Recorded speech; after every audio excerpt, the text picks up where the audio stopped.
اعوذ باللہ من الشیطان الرجیم بسم اللہ الرحمن الرحیم الحمد للہ الذی ہدانا لہذا وما كنا لنهتدی لولا ان هدانا اللہ لقد جاءت رسل ربنا بالحق الصلاة والسلام وتحیۃ والکرام علی سید المرسلین مولانا ابی القاسم مصطفیٰ الطيبين الطاهرين المعصومين المظلومين ولعنة الله على أعدائهم أجمعين إلى صلاة يوم الدين. أما بعد فقد قال الله تبارك وتعالى في كتابه المجيد وهو أصدق الصادقين وقوله الحق. بسم الله الرحمن الرحيم. كتب عليكم الصيام كما كتب على الذين من قبلكم لعلكم تتقون. صلوات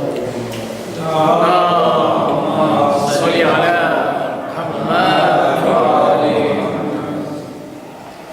عزیزان محترم اور برادران عزیز، ماہ مبارک رمضان کا مقدس اور بابرکت مہینہ ہے اور تقریباً پونا سے زیادہ ماہ مبارک رمضان ختم ہو گیا ہے. ہر چیز کے وجود میں لانے کا ایک مقصد ہوتا ہے.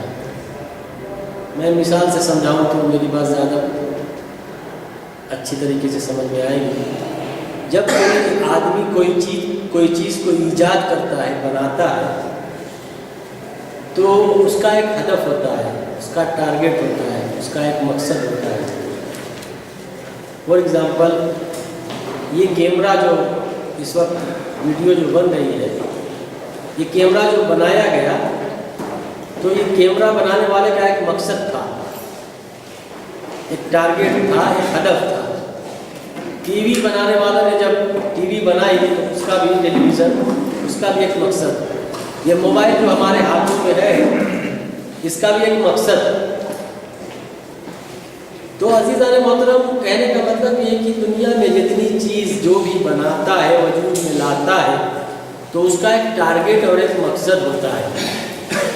اسی طریقے سے پروردگار عالم نے جو روزہ فرض کیا ہے ہمارے اوپر، اس روزہ فرض کرنے کا بھی ایک ٹارگیٹ ہے، ایک مقصد ہے. چار لالان کی مسجد میں میرا یہ ٹاپک چل رہا ہے، چونکہ یہاں کا مجمع الگ ہے، اس لیے میں نے اس بات کو یہاں چھیڑا. تقریباً اگر ایک دو ہوں وہاں تو مجھے نہیں پتا، لیکن یہ بہت اہم ٹاپک تھا، اس لیے میں نے کہا کہ آج آگے نہیں ہے، تو ان کی جگہ پر مجھے بیان کرنا تھا. تو میں نے سوچا کہ اس بات کو بیان کروں، چونکہ میرے خیال سے کوئی اس میں سے چار لالان میں نہیں جاتا ہوگا. شاید ایک دو ہوں گے تو ہوں گے، الگ بات ہے، شاید میرے خیال سے یہ آتے ہوں گے. تو ایک ٹارگیٹ، ایک مقصد ہے اس کا بنانے کا. جب آدمی کوئی چیز بناتا ہے تو پروردگار عالم نے جو روزہ فرض کیا ہے، اس کا بھی ایک مقصد ہے، ایک ہدف ہے. تو روزہ کا مقصد اور ہدف کیا ہے؟ اسی آیت میں ہے، کتب علیکم الصیام کما کتب علی الذین من قبلکم لعلکم تتقون. روزہ تمہارے اوپر اسی طریقے سے واجب کیا گیا ہے، فرض کیا گیا ہے، جس طریقے سے تمہاری پہلے والی قوم کے اوپر فرض کیا گیا تھا، واجب کیا گیا تھا. کس لیے واجب کیا؟ لعلکم تتقون، تاکہ تم کیا تقوی اختیار کرو، تقوی حاصل کرو.